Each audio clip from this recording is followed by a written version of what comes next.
Hello and welcome to this week's edition of Buckeye Blueprint. My name is Colin Hassel and I'm joined by Jacob Myers, the assistant sports editor for Lantern, and Nick McWilliams, the sports editor for Lantern.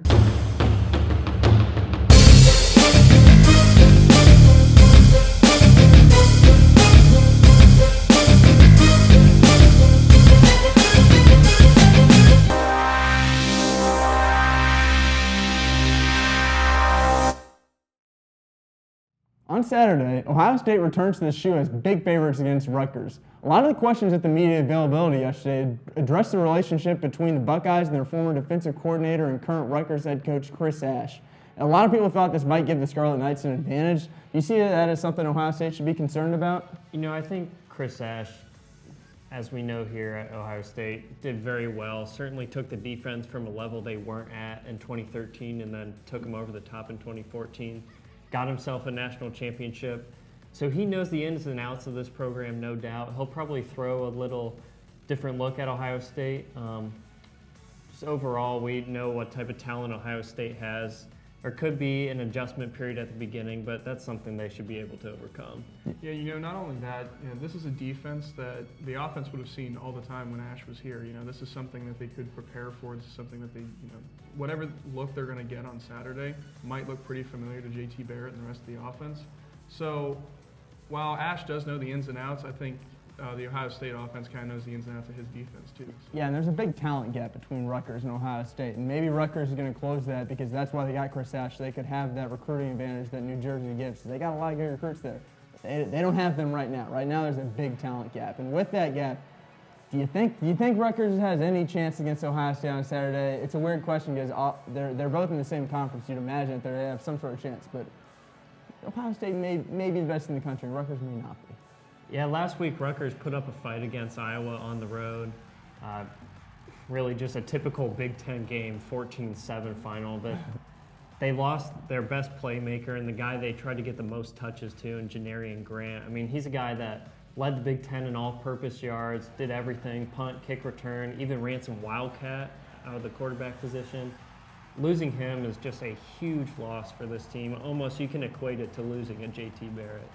And not only that, they lost two players on the defense as well. Their starting nose tackle went out last week, the same time Grant went out with an injury. And this team already struggles with stopping the run. They give up almost 200 yards per game. So losing a guy in the middle like that's going to do nothing but just hurt even more. So while Ohio State and Rutgers might not seem on the same level on paper, I think on the field they're probably not going to be on the same level either. No, I totally agree with that. But so Ohio State has started off the year 3-0, and against Oklahoma 2 weeks ago. That was super impressive.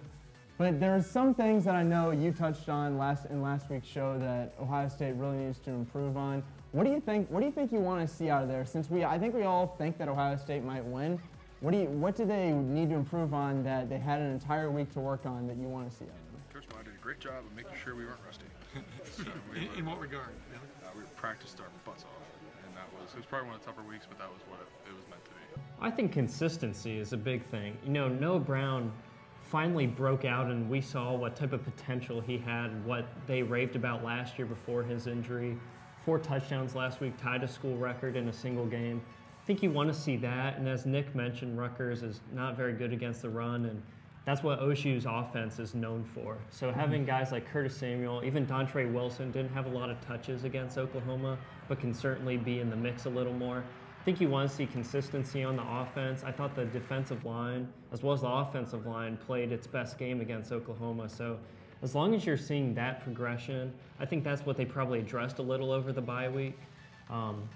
So as long as you're seeing that progression, I think Meyer's really trying to key in on that. Yeah, and I'm just going to go off of what I said last week about the team and giving up the occasional big hole on a run and letting the opposing running back just dart right through. I don't see that necessarily happening this week. Rutgers has a decent rushing attack. They have a starting running back who I think he's racked up about 350 yards so far. And their second leading rusher would have been Grant, and again, he's out. So, they're really going to feel that pain of not having Grant. But I think Ohio State will really have addressed that. And, I know you talked to Jalen Holmes at the media availability, and he says he's so ready to go. He's always so happy to get in there. And he's a guy who I've seen playing lights out this year, and I know he's been crashing the run pretty well. So I think Ohio State's going to address those problems. Mm-hmm. And I'm really interested to see how Dante Booker and the Jerome Baker battle. I know you guys think that Jerome Baker might be the one in the end who's going to get the playing time, but Both of those two are supremely talented, and I think they may split time. And Dante Booker, we learned yesterday, is still questionable for the game, so we'll see if he gets the nod.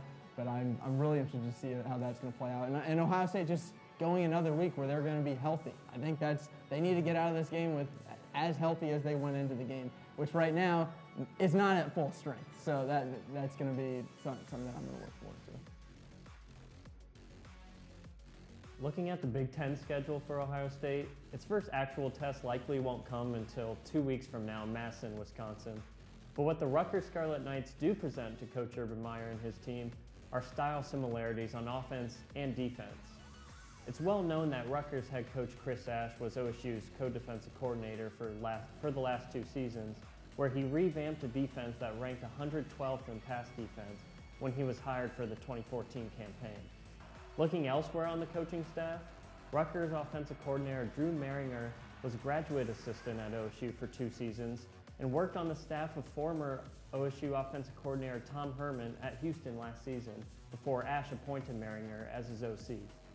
5 other members of the Rutgers coaching staff are descendants of the Meyer coaching tree at OSU, making the game prep for Ohio State even more crucial.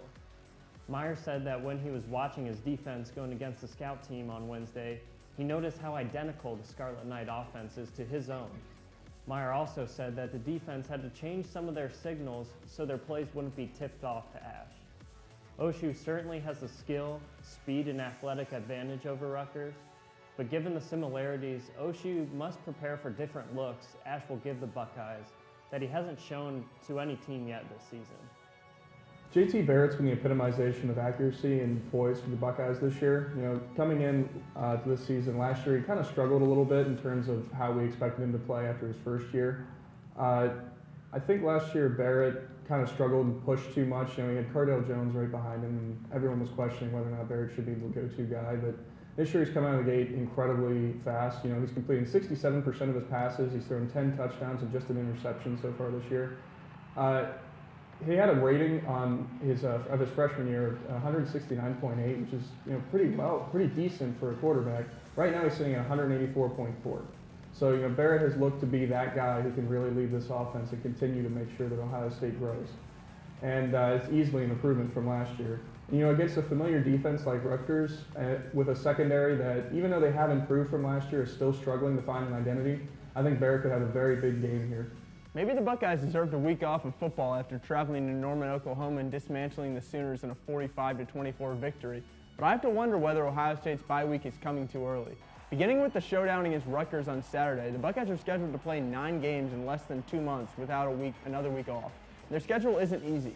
In 2 weeks, Ohio State travels to Wisconsin to take on the Badgers in Camp Randall Stadium, where the Buckeyes have historically struggled. And that's part of a 4-week stretch of night games for OSU. The Buckeyes are young and have already been struck by major injuries. Starting linebacker Dante Booker hasn't played since the first week with the sprained MCL and is questionable this week. Starting defensive tackle Tracy Sprinkle and linebacker Justin Hilliard are already out for the year. And Urban Meyer announced on Monday that wideout KJ Hill is out for a few weeks with the sprained ankle. Given the Ohio State youth and its inexperience of playing deep into the fall, it's not hard to imagine a slip-up at Michigan State or Michigan at the end of the year. I believe the Buckeyes are in the elite group of 3 or 4 teams in the nation, but I can't help but think that Ohio State may slip up. It may not be this week, but I think this is just a marathon. It's barely even just begun. I'm really interested to see how the Buckeyes are going to end the season. I know we spoke earlier that we think Ohio State's really going to run away with this game. Oh, I don't know if they're going to run away with it, but personally I think they will. But I'm going to ask you, instead of will Ohio State win, will Ohio State cover? How much will they win by? And then what's the key player that you're going to look for both on offense and defense? Yeah, the spread's sitting at about 38 and a half right now. I think OSU wins 52-6, so they cover the spread. And bit of a beatdown? Just a bit. And I mean, that's the pace they want for a Big Ten opener. As far as offensive breakout star, I'm going to go with Paris Campbell. I think he's going to get a few targets down the line. Rutgers probably can't match up with the speed and the size of OSU's receivers. And I mean, Paris Campbell may not have the athletic skill set that we saw in Noah Brown in Norman a couple weeks ago, but certainly has the size and that ability to go up and get the ball. So I think JT may target him a few times. As far as the defensive side, I look for Raekwon McMillan to be a real force in the middle of that defense. He's been an obvious leader of the defense, but more of a quiet quiet contributor on the field. I think he's really going to stop the run up the middle. Rutgers knows a little bit about OSU secondary and how opportunistic they are. So look for Raekwon McMillan to stuff the run up the middle and maybe get into the backfield as well. I want to give Rutgers a little more credit than you did. I think they scored 13 in this game, but I think Ohio State also scores 52. So, I think they're going to cover the spread, but just barely. It's going to be pretty. I'm going to say it's going to start out very quick for Ohio State. I'm going to say that this game's put away pretty early, and I'm going to say that they run they're going to run the clock throughout the rest of the game, and that's why I think Mike Weber is going to be the player of the game. I think he picks up at least 2 touchdowns this game.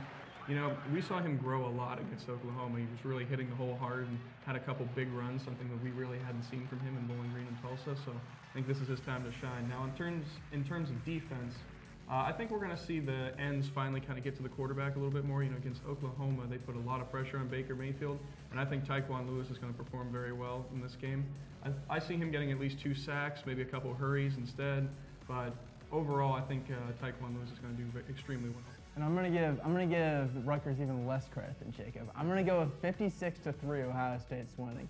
Ohio State's gonna make a statement in their first Big Ten game. I really think so. And I agree with you. I really like the Mike Weber pick. I really like the Paris Campbell pick. I think they make sense. But I'm going with Curtis Samuel again. I think Curtis Samuel, he's so good and he's so consistent. Even last game against Oklahoma, it's not like he didn't play well. It's just he was a little bit overshadowed considering the fact that Noah Brown scored 4 touchdowns. You're going to be overshadowed. That's going to happen.